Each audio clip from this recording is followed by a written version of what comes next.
Assalamualaikum warahmatullahi wabarakatuh. Alhamdulillah, salatu wassalamu ala rasulillah, amma ba'd. Kaum muslimin yang dirahmati Allah subhanahu wa ta'ala, itulah salah satu penyebab mengapa cerita-cerita khurafat terkait guru sekumpul ini harus tetap dibahas dan diluruskan. Karena sangat berbahaya bagi akidah kaum muslimin. Memang guru sekumpul orangnya sudah tidak ada, tapi ajaran-ajarannya itu masih ada. Yang kita pun sebenarnya tidak mengetahui apakah itu ajaran benar-benar berasal dari guru sekumpul atau bukan.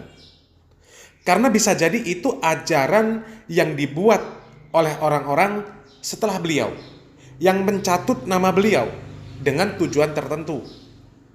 Bisa jadi dengan tujuan menghancurkan akidah kaum muslimin. Bisa jadi juga karena tujuan dunia.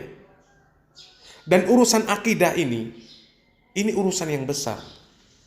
Akidah itu ibarat pondasi. Kalau pondasi sudah salah, pondasinya lemah, mana mungkin kemudian bangunan di atasnya menjadi bangunan yang baik dan kuat. Sebagai contoh, beberapa komentar yang diberikan oleh pecinta guru sekumpul ketika kami membantah cerita khurafat yang mengatakan guru sekumpul itu memiliki surga sendiri dan kemudian bisa memasukkan siapa saja yang dia mau, yang dia kehendaki. Ada yang kemudian berkomentar, semua yang hidup ini akan terlihat amalnya setelah meninggal dunia. Begitu juga dengan abah guru sekumpul yang diketahui kealimannya, terbukti dengan begitu banyaknya para takziah yang datang pada saat pemakaman beliau. Bahkan semua aktivitas di kota Banjarmasin itu berhenti total. Kalau memang guru sekumpul itu khurafat seperti yang dituduhkan, maka tidak akan terjadi seperti itu. Sementara YouTuber ini tidak jelas orangnya, tidak jelas keilmuannya, tidak jelas juga matinya seperti apa. Ya. Jadi begini, banyak atau sedikitnya pentakziah orang yang datang ketika beliau meninggal dunia itu tidak bisa dijadikan sebagai ukuran bahwasanya beliau pasti benar. Anda tahu ulama Syiah, Khomeini, berapa pentakziah yang datang? Ramai luar biasa. Apakah kemudian perkara tersebut bisa dijadikan data untuk mengklaim bahwasanya ajaran Khomeini itu benar?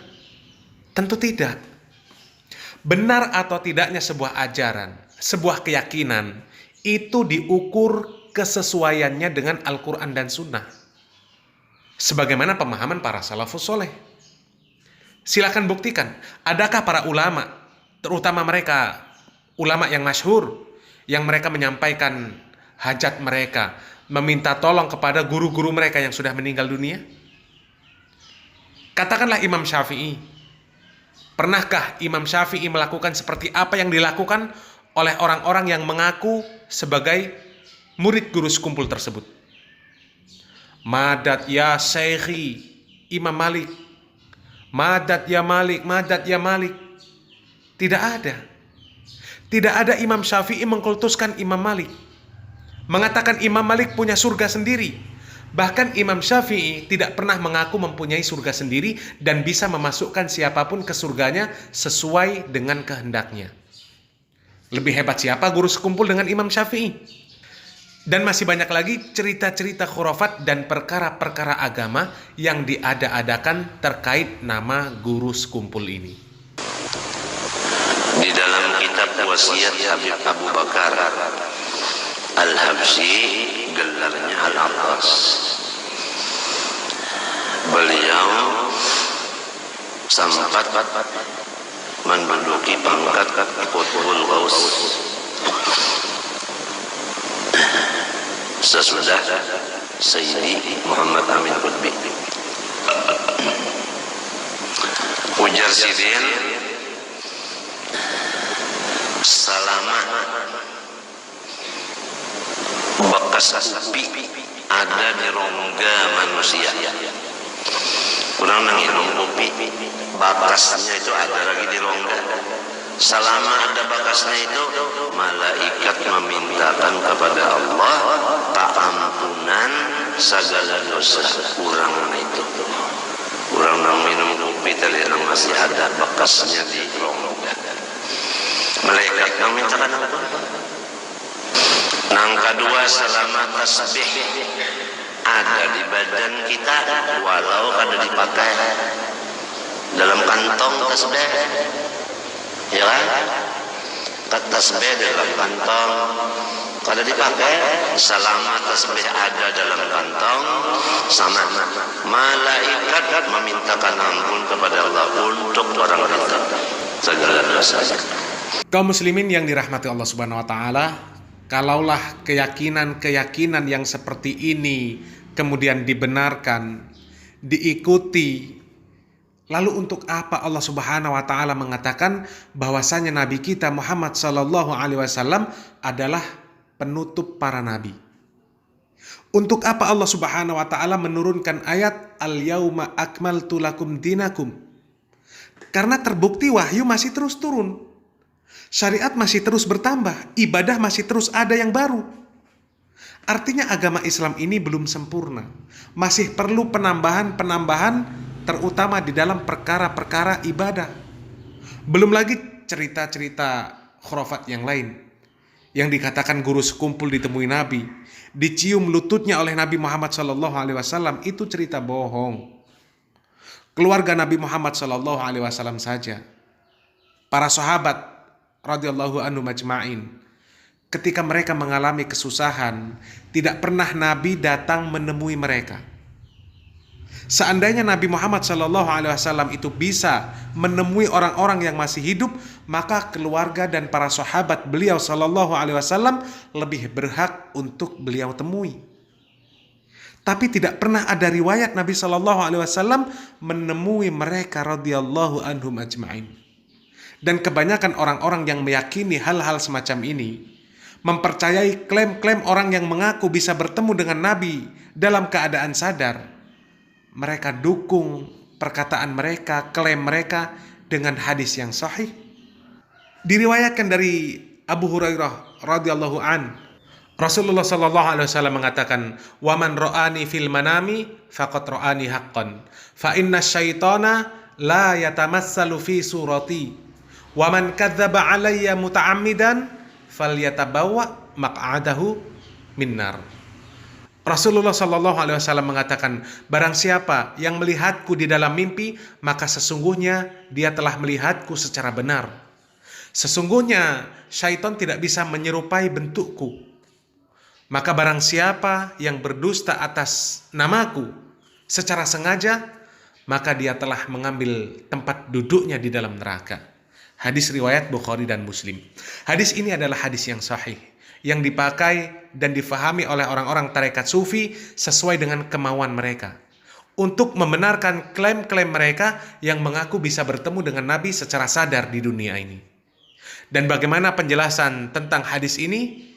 Kita simak penjelasan dari Ustadz Dr. Dasman Yahya Ma'ali di dalam cuplikan video berikut. Semoga bermanfaat. Barakallahu fikum. Wassalamualaikum warahmatullahi wabarakatuh. Baik, secara singkat, pertama hadis tambahan bahwa siapa yang tambahan akan melihatku di waktu bangun, itu umumnya perawi tidak meriwayatkannya, sehingga dianggap ziyadah munkarah, yaitu tambahan yang tidak sahih. Itu jawaban pendeknya sih. Ya. Kemudian anggaplah tambahan itu sahih. Maka para ulama ahlus sunnah. Siapa ahlus sunnah itu? Sahabat dan yang mengikuti mereka secara amaliyah, bukan teori.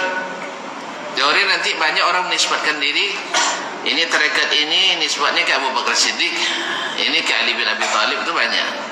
Itu klaim. Tapi artinya secara praktis. Maka para ulama menafsirkan makna itu dengan beberapa tafsiran yang logis dan realistis. Satu, itu hadis berlaku di zaman Nabi masih hidup. siapa yang bermimpi bertemu denganku, insya Allah akan bertemu denganku di waktu terjaga, yaitu di waktu Nabi masih hidup. Dan itu ada yang seperti itu bermimpi. Sahabat mimpi bertemu Nabi, tiba-tiba nanti Allah mudahkan dia bertemu dengan Rasulullah Sallallahu Alaihi Wasallam. Jelas ya?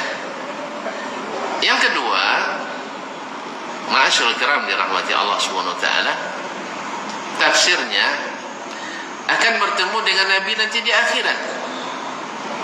Bertemu dengan Nabi di akhirat, di saat ruh sudah kembali digabungkan dengan jasad, kita bertemu. Adapun tafsir bahwa siapa yang bertemu denganku dalam mimpi lalu sekarang nanti bertemu dengan Nabi dalam keadaan terjaga, ini kata Imam Al-Qurtubi rahimahullah, tidak ada tafsir di kalangan seperti ini kecuali di kalangan sufi. Hanya orang sufi yang menafsirkan ini. Dan perlu dicatat, karena ini amanah ilmu, antum tahu sendirilah yang namanya sufi dan tasawuf itu, jangankan hadis palsu, jangankan hadis sahih yang dipalingkan maknanya, mimpi aja jadi hujah. Mimpi saja jadi hujah. Maka tidak ditemukan tafsir itu kecuali di kalangan sufi. Yang kedua, mohon maaf diberi maaf bahwasanya termasuk kalangan yang terhitung paling banyak, termasuk ya nominator pemalsu hadis paling banyak, diantaranya adalah al-mutasawwifah, ahli sufi. Tapi memang tidak rekor nomor satu nih. Nomor satu ada Syiah Rafidah. Dan ada kesamaannya dengan, karena agama Syiah juga dibangun di atas tasawuf. Yang mewali-walikan itu, keramat-keramat itu banyak di kalangan Syiah. Makanya ada beberapa benang merahnya barangkali. Oleh sebab itu tafsiran seperti ini tidak ditemukan kecuali di kalangan sufi. Dan berkata Imam Al-Qurtubi, wa huwa munkar, tafsir seperti ini munkar, tidak ditemukan di kalangan as-salaf, tidak ditemukan di kalangan ulama-ulama ahli as-sunnah. Wallahu ta'ala alam.